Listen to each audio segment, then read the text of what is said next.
Thierry Henry's comments as well. He was on Stick to Football, the Overlap show yesterday, and he talked quite a bit about the Arsenal. It's a really fascinating listen, by the way, listening to him talk about his time at Barcelona.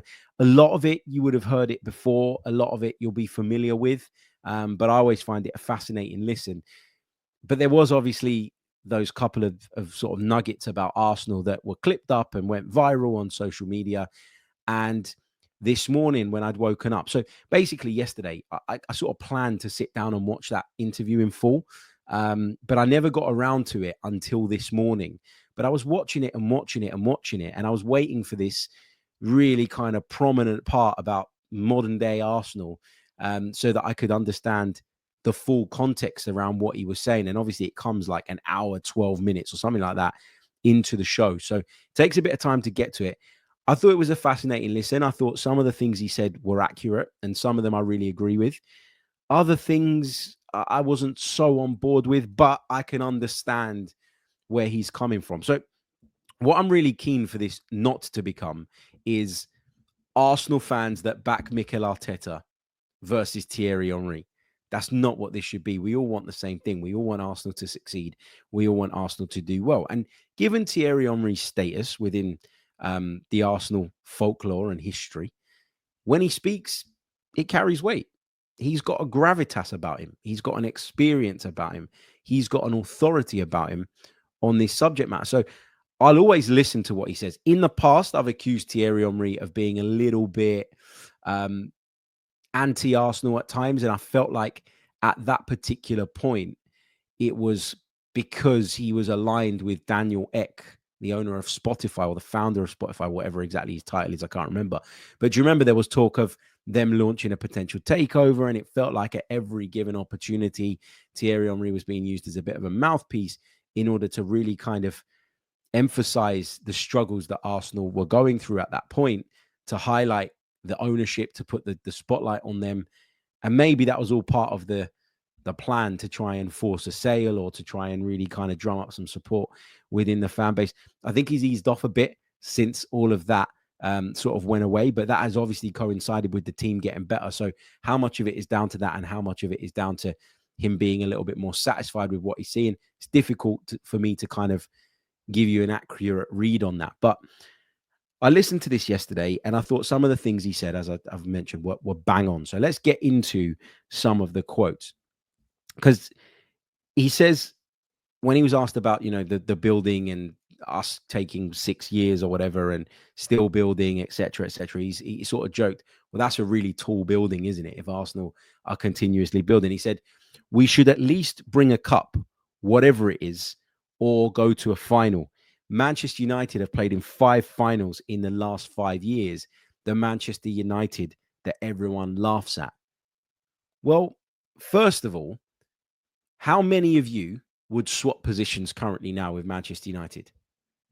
The answer should be none, which in itself points out that, yeah, okay, you want to get to finals and you want to win trophies. And to be competing for trophies, unless you're talking about league football, you do need to make finals, right? Agree with all of that. But it's a flawed way of looking at things, because Manchester United are nowhere near our level. Manchester United are not within a million miles of us when it comes to their level right now, when it comes to the state of the club, et cetera, et cetera. Nobody of sane mind would swap positions with Manchester United right now. Okay, they've been to 5 finals and they've won trophies in that time as well. Eric Ten Hag won 2. And that's fine. Like, that, for me, papers over the cracks of how bad they've been more than it does represent where Arsenal are at.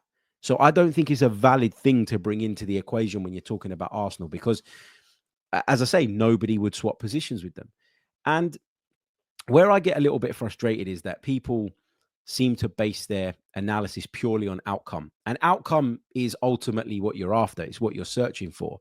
But outcome doesn't always paint the full picture. I was listening to TalkSport this morning. Gianfranco Zola was on. And Alan Brazil and Gabi Agbonlahor, as they do, were keen to make that point that, Arsenal, they haven't won anything and it's been a while, blah, blah, blah. And Gianfranco Zola said, hold on a minute, but you guys have experience. You guys have been there. You've played the game. And he said, you know that there are other factors. Like doing well doesn't always equate to winning because there are other factors that come into play, like fortune and other things. Now, I'm not sitting here, just to be clear, and saying the only reason Arsenal haven't won anything over the last few years was because of bad fortune. I think bad fortune has played a part, and it can be really big in sort of cup competitions, especially luck of the draw. Did you catch a team on an off day? Did you have all your players fit available, etc., etc.? I'm not saying that it's okay that Arsenal haven't won. I'm not saying that you should completely dismiss trophies or what the outcome is, because ultimately, as I've just said, that's what you're going after. That's what you're searching for. What I am simply saying is that to complete a rounded analysis of Arsenal Football Club, you have to look at more than just the outcome. And the reason you have to do that is because good processes don't always equate to the outcome that you're after, not in football. I always say this: football has more variables in it than pretty much any other sport on the planet. And you can't control all of those variables. So just because you didn't get the outcome, it doesn't mean that your process was completely wrong. I'm not saying that we should be satisfied with nothing. I'm not saying that for a second. I don't know why people take it that way. I'm just saying I'm not ready to give up on Mikel Arteta yet. I'm not looking at Mikel Arteta right now and saying you're a failure. Mikel Arteta has done a really good job at Arsenal, but he needs to take that next step. That's undeniable. That's unquestionable. And with every passing season where he doesn't get over the line and doesn't achieve that, that pressure is going to get bigger and bigger and bigger, and rightly so. But the reason I really wanted to highlight this particular part of what Thierry Henry said was because that was the part that was clipped up. That's the part that went viral. And then what you get is you get all these people that are really kind of, anti-Mikel Arteta, sticking the boot in and going, see, listen to what Thierry Henry said. Try and argue with Thierry Henry, Arsenal legend. Thierry Henry also says that shortly afterwards. He says, do I think Mikel is doing a great job? Yes.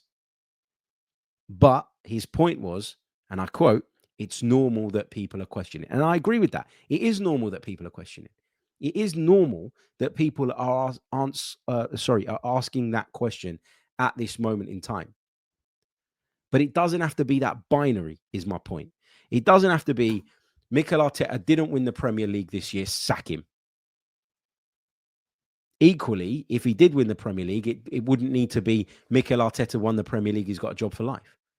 Or I have to agree with every single thing he says. Football doesn't need to be that binary. Social media has created this world where it's, more banter than analysis.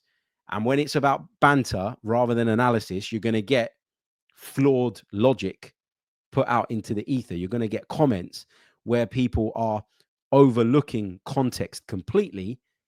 It's like, are you going to sit there and let a Chelsea fan tell you that winning the Europa Conference League it means they've had a better season than us?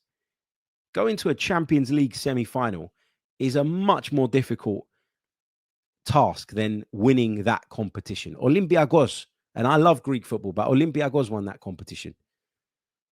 It's the third-rate trophy, just like the Europa League was the second-rate trophy, and Tottenham won that. Fine, congratulations to them. They've been starved of a trophy. Nobody's begrudging them celebrating it. Enjoy it by all means. But don't try and compare yourselves to clubs that are on a completely different level to you. People would disagree with me, and that's fine. I'm not even saying, by the way, that I completely disagree with Thierry Henry. I'm just saying that, in my opinion, this idea of bringing up Manchester United to analyze where Arsenal are at, a club that quite clearly everybody can see with their own eyes is nowhere near us, that's a flawed logic. That's a flawed way of looking at it. He talked about injuries. I agree with him on that. He talked about our failure to get a number 9. I agree with that. All of that is right. And I certainly agree when he says it's normal that people are questioning. But as I say, you don't have to be so binary on it. It doesn't have to be Mikel Arteta's crap, get him out. And equally, if he did win something next season, it wouldn't need to be, or it certainly shouldn't be. Well, now, look, we're never going to need to change the manager. He's perfect, and we stick with him, and everything he says is right, and we worship the ground he walks on. He also was asked who he thinks is the right number 9, who he thinks is the guy that would improve things for Arsenal. And he said, look, my favorite number 9 right now, Julian Alvarez. And we talked about him on the show a few days ago. And a lot of people agreed with me and said, yep, he'd be a great option. A lot of people disagreed with me. I'm not trying to point score here, but it kind of gives me, what's the word? It makes me feel better about my view, knowing that Thierry Henry shares that view, someone who played as a forward and did it so incredibly well over a really long and successful career. So, yeah, Julian Alvarez is still the one for me. I'd take him over Sesko and I'd take him over Gyökeres. I'll tell you that for now. I don't think it's a deal that's doable. I don't think it's a deal that's viable. I do think the sort of reports that have been coming out of Spain from Marca are not quite as credible as maybe some people had suggested when they first emerged.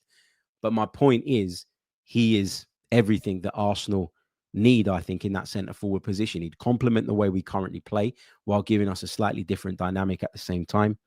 And yeah, I'd love to see him come to Arsenal. I don't think it's going to happen, but I'd love to see that happen. Before we sort of move on to the next subject, let me just be clear, right? I don't have a problem with what Thierry Henry said. I just happen to not agree with every single word of it. I agree with the general gist of it. I agree with the overarching points that he makes. And I certainly want to see Arsenal win and prove people wrong. And I'm sure that's what Thierry Henry wants as well, given his, affection for the club and the history he has with the club and all the rest of it. But I do think that when we talk about comments like this, you got to analyze them properly. And to compare us to Manchester United, or to try and hold up Manchester United reaching finals in second-rate competitions and use that as a stick to beat Arsenal with, or use it as a comparison tool to try and highlight that, in your view, Arsenal aren't doing well enough, I think is a bit daft when everybody and anybody who watches Manchester United right now. I mean, what answer me this question. What were your thoughts on Manchester United after you watched Spurs beat them in the Europa League final last week? What was your take on Manchester United then? Because as many people as were sort of talking about Spurs were coming out and talking about Man United. Oh my God, this is terrible. Ruben Amorim went on the pitch after their final Premier League game of the season and apologized to the fans. That's where Manchester United are at. So you can understand why I feel frustration at the fact that Manchester United reaching finals is being held up against Arsenal. I mean, Manchester United finished in the bottom half of the Premier League table. That is not acceptable. This is Manchester United, one of, if in some people's eyes, the biggest football club on the planet. Not good enough. So let's not try and make that comparison, because I don't think it's a valid one or it works.